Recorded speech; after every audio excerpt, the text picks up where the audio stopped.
Hello and very warm welcome, everyone. It's Marta. Welcome back. A little bit later today, my friends, but it's so much going on in my crafting life right now that I could not be more blessed and happy. My friends, I hope you're not going to be bored, but we are dealing with the same design paper back again. This is the last time, I promise, because I had some leftovers. And my thought was, shall I put it back on the, pile of the scraps, or maybe just deal it with straight away? And this is something I do quite often, is that rather than putting the pieces back, to my storage where I keep all the scraps pieces, I am thinking like, is this is potential for creating another card from the leftovers I have. If I instantly can come up with something like to create a card, I am just sitting down. Here you can see I've set the clock for 30 minutes so I could create the card, and I'm gonna be making a very elegant wedding card in a greeting box just with leftovers which I had after making that balcony card and the envelope. I'm using some punches and two scraps pieces of the white cardstock, and here is my advice. If you would like to line them up perfectly so you have the same starting point on both of them, you can see where your design is starting on both ends of your punch. That way, if you start one piece from left side and another one from the right side, you will have both of them starting at exactly the same point. So this will give you this nice elegant look, and you don't have to trim it afterwards and make it shorter. Here I am adhering this last strip from the design paper, and I also have this additional square, and I've decided this is what I'm gonna use. I don't want to create more scrap, adding to my piles, because these are already, outside my control. They're so, they're growing exponentially. So that's why I'm thinking like it's good to already, use what you have, because you already spent time to find those paper. You already spent time to find those dies, punches, to select those pieces. So why not take in a couple extra minutes and to create that spare card?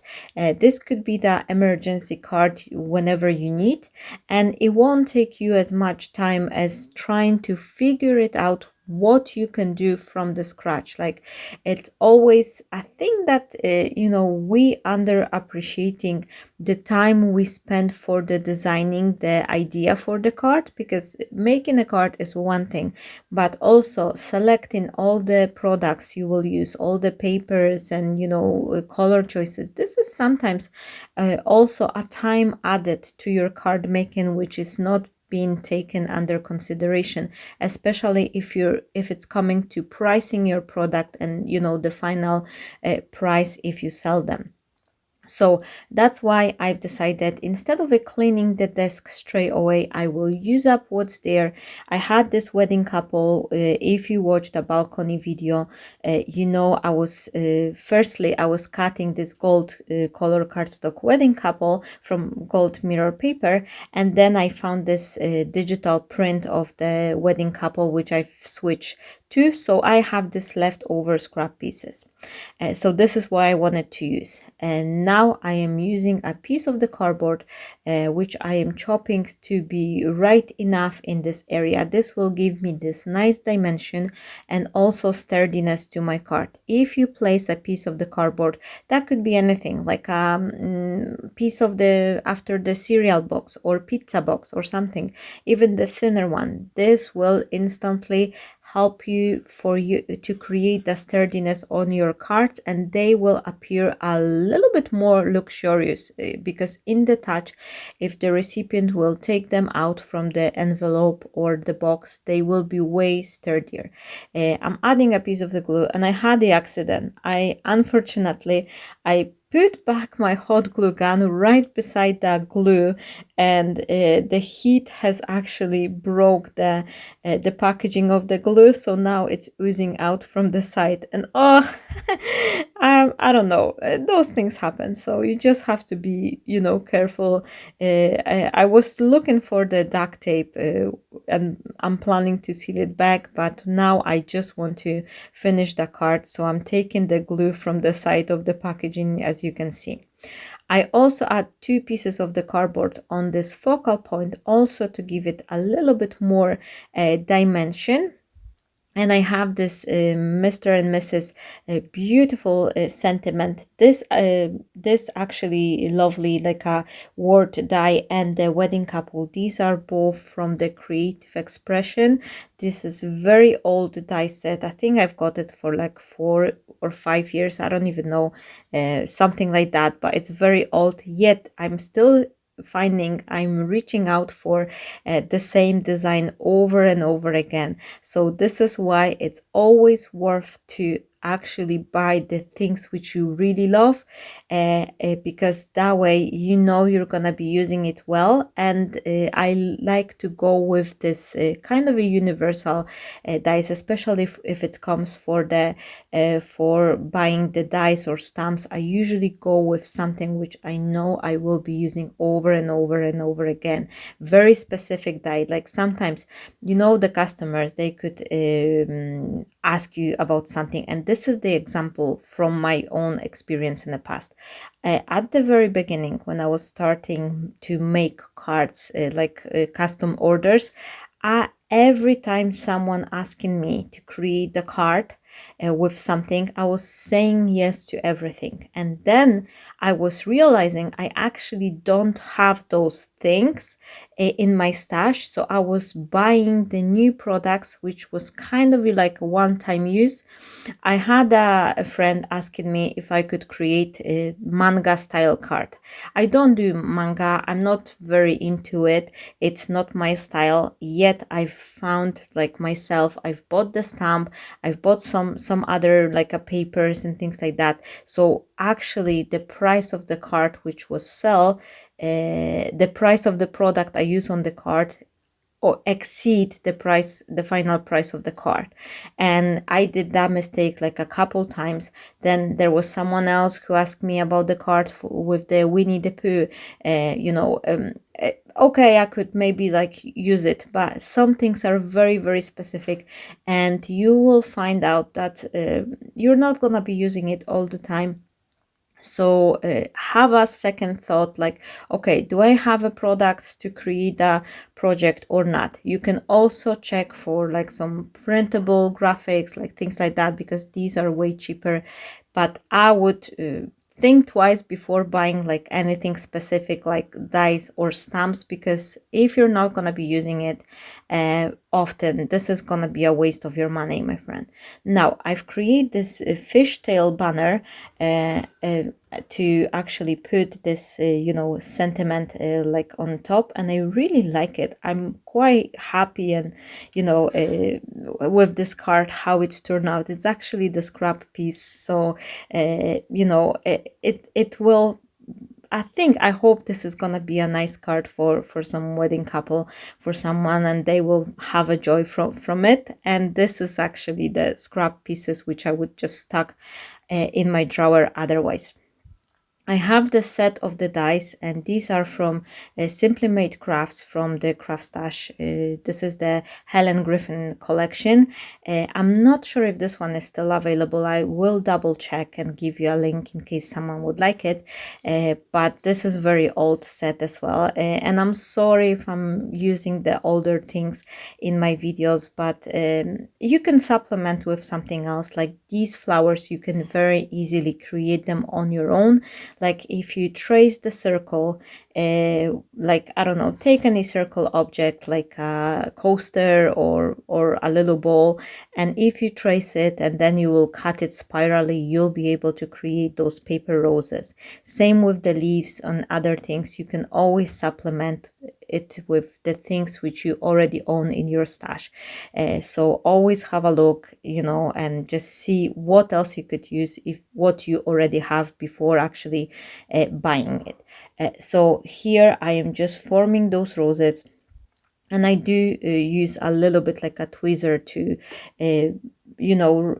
to bend some petals out. This way I have this little, like, I think it's looking a little bit more realistic. And I really like creating the flowers from the design paper. These have this kind of a unique pattern onto them, so this is something to add interesting look, and it's a great way, like cutting flowers, cutting leaves, butterflies, anything else. This is a great way for using up all these scrap pieces. You can see here I am just working on leftovers, and how much beautiful composition I could cut just simply by using those scrap pieces of paper. Lastly, I'm gonna add a couple butterflies, and this is also like very old punch of Marta Stewart, but I do love that it has those teeny tiny butterflies. I think they're looking cute, and I don't know, I just like to adding them to a wedding card. There's something like, butterfly thing with the wedding card. These are, at least for me, this is always like nice addition on top of the flower and foliage. I'm gonna be adding a little piece of the string. This is a nylon cord, which is for jewelry making, but I think it's just working nice, and it's not overpowering, like it's not taking as much space as a ribbon. It's just something very, very delicate, so it's great addition for all these wedding creation. If you're watching by this point, please let me know, do you like creating cards from scraps? What is your idea, like how you deal with your scrap pieces? I would love to know that. I would love to know all your advices on that topic. And thank you, of course, thank you so very much everyone for watching. This is a huge help. My channel has been rising so much lately, so I am welcoming everyone who is new here. Thank you so much for joining my YouTube family. I hope you will enjoy my creation. Now, here is another leftover piece I have. And remember when we were doing the balcony card, I was creating the panel, which was like a score, and then I was placing the paper pieces on top. This is the idea I am repurposing. This is something which I do quite often to, help myself with the creative process. Is that if I like something, I'm making a card, and some element, some pattern, some like a dye composition, it is in my taste, like I like it, then I am trying to reuse the idea for the next card. And that way, this is something which helps me to stay creating, and I don't have this kind of a blunt moment, because I always have something idea which I can bring forward from my previous creation. Another great tip on staying creative, my friends, this is something which is very, very handy and very helpful.